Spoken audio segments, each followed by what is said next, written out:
Les invités se succèdent sur ce plateau, mais ils se démarquent les uns des autres du fait de la divergence des vues sur les questions d'intérêt national qui sont abordées dans cette émission, mais aussi du fait de la différence des sujets qui sont évoqués. Et le sujet que nous allons évoquer ce matin dans ce numéro de l'émission L'invité de l'Intelligent TV est d'ordre économique. Le mouvement citoyen pour l'industrialisation, en abrégé MCI. Qu'est-ce que c'est? Pourquoi est-il porté vers l'industrialisation de la Côte d'Ivoire? Que peut-il apporter à ce pays? Pour répondre à ces questions, nous recevons sur ce plateau M. Daniel Anipo. Il est le président du MCI, entendez par là, Mouvement citoyen pour l'industrialisation. Il a été ministre du Commerce sous la présidence du général Robert Guéhi. Monsieur le ministre, bonjour. Bonjour, monsieur. Et nous sommes très heureux de vous recevoir sur ce plateau. Oui, moi aussi, je suis très heureux de venir ici. C'est la deuxième fois que je passe sur votre plateau. La première fois, c'était l'invité de la semaine du journal L'Intelligent d'Abidjan. C'est ça. Et c'est une émission qui a été très, très bien appréciée par la population. D'accord. En tout cas, merci pour la confiance que vous placez en nous. Merci toujours de passer nous voir ici pour évoquer avec nous des sujets qui intéressent la Côte d'Ivoire, qui intéressent aussi le monde. Monsieur le ministre, c'est quoi votre actualité? Depuis un bon moment, on entend très peu de vos nouvelles. Il faut dire que depuis 2004, j'ai sorti mon deuxième livre intitulé « La méga-économie, revoir le développement ». Et dans ce livre, je montrais que pour les pays sous-développés, il n'y a pas de voie de développement autre que l'industrialisation. Et donc, depuis 2004, j'ai choisi de combattre le sous-développement dans les pays sous-développés. Et donc, je fais le plaidoyer de l'industrialisation de l'Afrique et de la Côte d'Ivoire. Depuis 2008. Depuis 2008. Et pour cela, vous avez créé en novembre, précisément le 21 novembre 2018, le MCI, qui est le mouvement citoyen pour l'industrialisation. Présentez-nous ce mouvement. D'accord, il faut que je dise que le mouvement citoyen pour l'industrialisation est de naissance récente. Parce que de 2008 jusqu'en 2018, j'avais le programme d'industrialisation globale endogène de l'Afrique, donc PPDGA. Et à partir de ce programme, je disais aux Africains que l'avenir de l'Afrique ne sera lumineux que par l'industrialisation. Donc, pendant toute cette période, j'ai formé 5 à 6 000 diplômés Bac plus 2 minimum en qualité de directeur de développement local, ceux qu'on appelait DDG. Pendant cette période, j'essayais aussi de sensibiliser la population ivoirienne sur le concept d'industrialisation, sur le concept de formation du capital humain, sur le concept d'entrepreneuriat de masse et de gestion et sur le concept de développement endogène. Et arrivé en 2018, dès lors que j'ai vu que tous les Ivoiriens commençaient à utiliser ces 4 concepts, j'ai vu que le fruit était mûr. C'est ça. Que les Ivoiriens sont maintenant sensibilisés à l'idée d'industrialisation. D'où la création du MCI. D'où la création du MCI, qui est la dernière ligne droite pour industrialiser le pays. Alors, monsieur le ministre, à travers votre mouvement citoyen pour l'industrialisation, vous êtes porteur d'un programme dénommé Programme d'industrialisation globale endogène de la Côte d'Ivoire. Ce sont des terminologies beaucoup plus économiques. Pour le profane, qu'est-ce que c'est? Alors, pour le profane, je pense que Programme d'industrialisation globale endogène de la Côte d'Ivoire, vous voyez que c'est composé de plusieurs substantifs, des mots qui sont dedans. Il y a programme. Programme, ça veut dire que nous prévoyons des réalisations économiques, des créations d'entreprises sur une période. Donc, il y a une vision. On va dans une direction pour travailler. Nous n'allons pas les mains vides comme ça, ou bien par simple slogan, dire que nous allons faire ça. Non, il y a un programme. On dit telle année, on va faire ça. Telle année, on va faire ça. Telle année, on va faire ça. C'est ça le programme. D'accord. On n'est pas on n'est pas aveugle dans le temps, dans le futur. On est dans un futur éclairé. C'est ça le programme. Industrialisation, ça signifie fabriquer les biens d'équipement, les machines et les appareils modernes de production pour deux choses. Premièrement, pour produire plus et gagner plus. Et deuxièmement, pour transformer nos produits agricoles, nos ressources naturelles, minières, pétrolières et gazières, pour moderniser et développer notre pays. C'est ça l'industrialisation. Maintenant, il y a le mot glocal. Glocal, ça veut dire qu'on fait à la fois une industrialisation locale et une industrialisation globale. Voilà ce que ça signifie. Glocal, c'est un mot qui n'existait pas avant. Parce que l'ancien modèle de développement néoclassique disait que le développement est global. Or, ce n'est pas tout à fait ça. Et c'est ce caractère global que vous reprochez à l'ancien modèle? Ce n'est pas le caractère global que je reproche. Qu'est-ce que vous reprochez? C'est le caractère qui n'intègre pas le développement local. Le développement local manque. Donc, le nouveau modèle que je propose présente en même temps qu'il y a l'industrialisation locale et l'industrialisation globale. Prenons la Côte d'Ivoire. Au niveau de la Côte d'Ivoire, l'industrialisation globale, ça veut dire quoi? Ça, c'est toute la Côte d'Ivoire. Et l'industrialisation locale, ça veut dire quoi? Ça veut dire tous les villages de Côte d'Ivoire et les quartiers. Si nous prenons le monde, l'industrialisation globale, c'est quoi? C'est l'économie mondiale. Et l'industrialisation locale, c'est l'économie ivoirienne. Voilà. Et le modèle nouveau qu'on appelle la méga-économie arrive donc à éclater l'investissement. Dans l'ancien modèle, l'investissement est brut. C'est-à-dire? C'est-à-dire que tout investissement est un investissement. On ne sait pas le type d'investissement qu'on apporte. Or, le nouveau modèle, la méga-économie, éclate l'investissement. Et quel est le type d'investissement qui est proposé par ce nouveau modèle? Donc, dans le nouveau modèle, on propose que le développement industriel ne peut se faire qu'avec l'investissement endogène, national. Pourquoi forcément endogène? Pourquoi forcément national? Oui, parce que l'investissement exogène, quand il est pour réaliser dans un pays sous-développé, il rapatrie les résultats, les revenus qui sont produits dans le pays, à l'extérieur. Alors que l'investissement national, quand on le réalise, ce sont les nationaux qui fabriquent la richesse. Monsieur le ministre, est-ce qu'il est possible pour un État de vivre sans investissement étranger? Ça dépend. Un investissement, un pays, dans l'économie même, l'économie dit que tout pays doit se développer de façon endogène. Pourquoi? De façon endogène, ça ne veut pas dire que tu ne fais pas d'échange. Non. Tu produis 100 francs, tu consommes 95, et puis s'il y a 5 que tu ne peux pas avoir sur ton terrain, tu vends les 5. Et tu achètes 5 éléments étrangers. Ça, c'est l'équilibre économique. D'accord. Mais si tu n'as pas produit, tu ne peux pas échanger.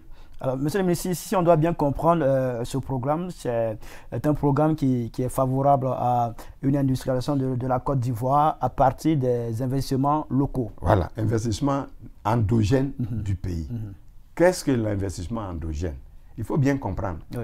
Dans l'investissement, il y a une partie d'investissement qu'on appelle l'investissement exogène. Ce type d'investissement, c'est ce que nous appelons dans le jargon économique et financier l'investissement direct étranger. C'est ça l'investissement exogène. Maintenant, il y a l'investissement direct national. C'est ce que nous appelons l'investissement direct national, endogène. Donc, si vous investissez l'investissement direct national, vous créez les revenus pour le pays et vous industrialisez le pays.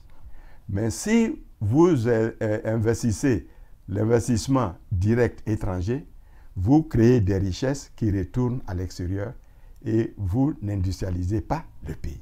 Voilà la différence entre les deux. Alors, donc, un pays doit jouer avec les deux. D'accord, d'accord. Monsieur le ministre, c'est bien beau tout ce que vous dites. Le programme, il est tellement intéressant à vous entendre parler. Mais la question qu'on se pose, comment mettre en œuvre ce programme? Alors, ce programme, je vous ai dit tout à l'heure que depuis 2008, je sensibilise les Ivoiriens sur le concept d'industrialisation. Et puis, je dis aux Ivoiriens, je disais aux Ivoiriens que pour industrialiser un pays, le préalable, c'est la formation du capital humain. Et en même temps, je dis, former le capital humain, ça veut dire quoi? Ça veut dire qu'il faut former les diplômés à l'entrepreneuriat de masse et gestion et alphabétiser les analphabètes, leur donner l'alphabétisation de masse et gestion. Et dans ces conditions-là, je prépare les Ivoiriens à pouvoir faire l'investissement direct national, endogène. Maintenant, qu'est-ce que nous devons faire maintenant que nous avons un capital qui est déjà préparé? Parce que je vous ai dit que j'ai déjà formé, le programme a déjà formé près de 5 000 à 6 000 diplômés Bac plus 2 pour être des formateurs des formateurs en entrepreneuriat de masse et gestion, en alphabétisation de masse et gestion et en soutien scolaire. Donc, nous allons maintenant passer à la phase dernière qui consiste à industrialiser le pays. Industrialiser le pays, comment ça se fait? Imaginez que je veille, on lance le programme demain, parce que nous on dit qu'à partir de 2022, nous allons commencer l'industrialisation. D'accord. Et par exemple, pour combien de temps? Ça va durer pour combien 10 de temps? ans, Pour 10 ans. On transforme la Côte d'Ivoire en un nouveau pays industrialisé. Donc en 2032. 2032. Comment ça va se passer? Je vais vous présenter d'abord le programme. Le programme PGC comprend 2 piliers. D'accord. Le premier pilier de l'industrialisation locale qui vise à produire des biens et services de consommation. Pour le pilier de l'industrialisation locale, nous allons identifier dans le pays 5000 cités des affaires. On va créer 5000 cités des affaires dans les villages et les quartiers de Côte d'Ivoire. Une cité des affaires comprend une école de développement qui va faire l'encadrement technique des entreprises nouvelles qu'on va créer, les co-entreprises et les co-industries. Une caisse de crédit locale qui va encadrer comptablement et financièrement les nouvelles co-entreprises et les nouvelles co-industries. Et puis, 200 co-entreprises de production des biens et services de consommation. Ça, c'est le premier pilier. Ça, c'est le premier pilier de l'industrialisation, c'est-à-dire le développement local. D'accord. C'est pour ça que le modèle est glocal. Il fait en même temps le développement local et c'est ce développement local qui permet de jouer le rôle de débouché du deuxième pilier de développement global, qui est la fabrication des biens d'équipement, des machines et des appareils modernes dont les entreprises des cités des affaires ont besoin. Alors, monsieur le ministre, c'est beaucoup C'est le deuxième pilier, donc on va créer des zones industrielles qui vont avoir 200 co-industries de fabrication des biens d'équipement, des machines et des appareils demandés par les 200 co-entreprises des cités des affaires. 200 co-entreprises, 5000 cités des affaires. Et ça 200 co-industries. C'est beaucoup de coûts, ça, monsieur le ministre. Ce programme est financé à 100% en Côte d'Ivoire et par les Ivoiriens. Nous ne prendrons pas un seul crédit à l'extérieur, ni demander l'aide étrangère. Et où est-ce que la Côte d'Ivoire va tirer toute cette somme pour financer tout ça? Alors, je vais vous présenter le coût du programme. Pour chaque année, nous allons créer 20 co-entreprises dans chaque localité. Je vous ai défini une co-entreprise, ce que c'est. C'est une entreprise de production des biens et services de consommation locale. C'est ça. Et nous allons aussi créer chaque année 20 co-industries qui vont fabriquer les appareils demandés par les 20 co-entreprises. Voilà le programme. D'accord. Donc, pour l'année en question, cela fait 100 000 co-entreprises, 20 co-industries, 5 000 cités des affaires. Et ça coûte 1 000 milliards à 1 500 milliards chaque année. 1 000 milliards à 1 500 milliards chaque année. C'est énorme. Ce n'est rien du tout. Dans le budget de Côte d'Ivoire d'aujourd'hui, quand on a proposé ce modèle, nous avons réfléchi. On dit, bon, nous avons deux possibilités de financement endogène.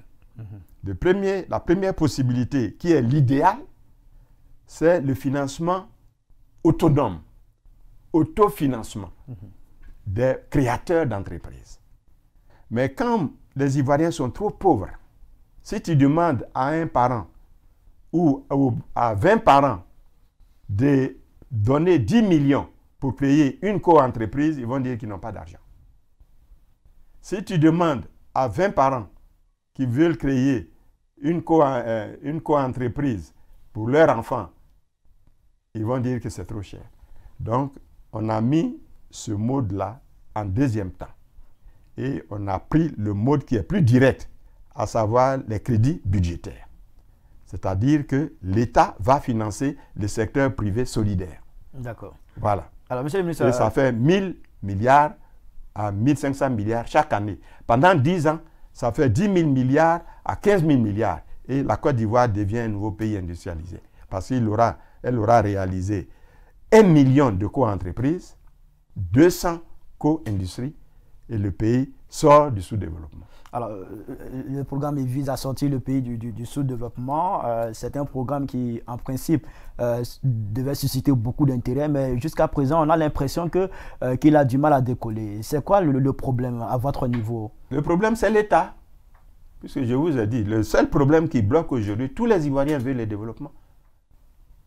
Mais l'État, j'ai écrit, quand le président Gbagbo était là, on a saisi par des intermédiaires pour qu'il soit au courant du programme. Vous avez écrit également au président Alassane Ouattara qui vous a mis en contact avec le ministre du Commerce. Vous avez eu des échanges. On a eu des échanges. Jusqu'à ce jour, qu'est-ce qu'il en est? Donc, après ces échanges avec le ministre du Commerce et de l'Industrie, les experts du ministère du Commerce et de l'Industrie ont fait le point, un rapport à la présidence. Et la présidence nous a écrit pour dire que les experts du ministère du Commerce et de l'Industrie, après avoir analysé le programme PIGECI, l'ont trouvé pertinent. Maintenant, nous, on attend. Et la présidence dit qu'il faut qu'on voit maintenant la faisabilité. Alors, c'est à ce niveau-là qu'on n'a pas compris cette position. Parce que la faisabilité, s'il y a un gouvernement qui est là, le pays a des problèmes. Le pays n'arrive pas à s'industrialiser depuis 60 ans. Si un gouvernement a demandé à son ministre du Commerce et de l'Industrie d'analyser un programme, que ses experts ont dit que le programme, ils l'ont analysé, ils l'ont trouvé pertinent. C'est au gouvernement de faire ce qu'il en veut pour le bonheur des Ivoiriens. Mais depuis 1960, date de l'indépendance de la Côte d'Ivoire, jusqu'à ce jour, ça fait 62 ans, le pays n'est pas encore industrialisé. Ce sont les régimes qui sont fautifs de cette situation. C'est parce que personne n'a proposé de programme d'industrialisation. Parce que les gens ne savaient pas comment industrialiser. Vous étiez ministre du Commerce sous le président Robert Guèye. Pourquoi vous n'avez pas proposé à cette époque? Non, mais un gouvernement de transition n'est pas venu pour industrialiser le pays. Un gouvernement de transition était venu pour élire un nouveau président, faire élire et organiser les élections et élire un nouveau président. Ça ne pouvait pas vous empêcher de faire la proposition? Non, ça c'est pas le cadre, il ne faut pas rêver. L'industrialisation, je vous ai dit tout à l'heure qu'on ne peut industrialiser que sur 10 ans. Alors, en un an, tu ne peux rien faire. Donc, je n'étais pas allé pour ça. Cependant, quand j'étais au gouvernement, il y a eu une réunion des ministres de l'économie et des finances et des ministres du commerce et de l'industrie au Mali en 2001. Et on n'était pas allé vraiment pour étudier le problème de l'industrialisation. On était allé pour analyser la situation de l'économie, la part de l'Afrique dans l'économie mondiale. En ce moment-là, la part de l'Afrique dans l'économie mondiale, c'est 1,7%. D'accord. Donc, on a réuni les différents ministères d'économie et des finances et les ministres d'économie, de commerce et de l'industrie pour analyser et trouver des solutions à cette situation qui perdure parce que plus on avance, plus la part de l'Afrique diminue. Et donc, on était allé pour ça. D'accord. Et quand tout le monde a parlé du fait que c'est parce que l'Afrique n'est pas unie qu'on a une part de commerce aussi faible, là, j'ai fait une intervention pour dire que vous vous trompez tous. Que notre part du commerce mondial est faible parce qu'on ne s'est pas industrialisé. Et que l'économie mondiale est une économie industrielle. Ne rentre sur le marché que ceux qui ont des produits industriels à vendre. Alors, monsieur le ministre, si c'est bien compris, aujourd'hui, vous dites l'Ivoirien doit comprendre que la nouvelle politique que la Côte d'Ivoire doit adopter est celle de l'industrialisation. C'est en effet un préalable, un combat que chacun doit mener afin de sortir le pays du sous-développement et de la pauvreté. Quel est le comportement à adopter pour y parvenir, selon vous? Puisque nous avons un programme d'industrialisation, si je me mets dans le contexte de Côte d'Ivoire, nous disons que au chevet d'une mère malade, on ne continue pas de se diviser et de se battre. Aujourd'hui, nous avons vu que le programme d'industrialisation locale endogène de la Côte d'Ivoire, c'est l'idéal économique de développement du pays. C'est l'intérêt commun de toute la Côte d'Ivoire, de tout le pays. Donc, au lieu de nous diviser dans tel ou tel camp, qu'on se mette autour de ce programme pour réaliser, travailler ensemble, permettre aux Ivoiriens de faire la réconciliation sociale. Donc, si nous nous mettons autour du programme, puisque le programme vise à créer dans 10 ans 10 millions à 15 millions d'emplois, imaginez que tous les Ivoiriens travaillent, ceux qui demandent à travailler, travaillent. Vous pensez qu'ils vont rester là, aller être des djihadistes? Ou bien ils vont courir pour aller ailleurs? Ou bien qu'ils vont continuer de faire c'est pas moi, comment on appelle ces jeunes enfants les enfants en conflit avec la loi. Vous pensez que si ces jeunes-là travaillaient, ils allaient passer leur temps à agresser les gens? Non. C'est le terreau du sous-développement, du chômage et la pauvreté qui est à l'origine de tous ces maux-là. D'accord. Et donc, il faut que les Ivoiriens se mettent autour de ce programme. Que du passé, on fasse table rase et qu'on ne voit que l'intérêt du pays. Parce que où nous sommes arrivés, peut-être beaucoup des Ivoiriens ne savent pas la réalité économique et sociale de ce pays. Pour que nous puissions aller de l'avant, il faut se mettre donc autour de ce programme. D'accord, c'est bien compris, monsieur le ministre. Monsieur le ministre n'aura pas l'occasion de développer dans son entièreté votre programme. C'est notre programme à nous tous. Oui, oui. C'est pas un programme. Je veux dire un programme que vous avez conçu. Vous avez conçu, mais voilà. La paternité vous revient. On dit, ce n'est pas comme ça. D'accord. Chez nous, on dit que c'est une seule vache qui, dans sa tournée, rencontre une rivière. C'est pourquoi vous avez appelé tous les Ivoiriens. On a appelé tous les Ivoiriens à venir s'y abreuver. Voilà. C'est compris. Ce n'est pas mon eau. C'est bien compris, monsieur le ministre. L'eau à boire, ce n'est pas mon eau. On aura d'autres occasions de parler de ce programme qui vise à faire de la Côte d'Ivoire un pays industrialisé à l'horizon 2032. C'est bien compris. Merci infiniment à vous, monsieur le ministre, monsieur Daniel Anipo, d'avoir accepté notre invitation. Vous êtes le président du mouvement citoyen pour l'industrialisation MCI et puis ancien ministre du Commerce sous la présidence du général Robert Gueye. Encore une fois, merci beaucoup à vous d'être passé sur ce plateau. C'est à moi de vous dire merci parce que je cherche des cadres pour toucher le plus possible d'Ivoiriens. Et vous en aurez. L'Intelligent TV est toujours là, toujours disponible pour vous, pour communiquer sur ce programme. Merci à toutes et à tous d'avoir suivi cette émission et puis restez toujours fidèles au programme de l'Intelligent TV. Dieu vous bénisse. À très bientôt. Au revoir.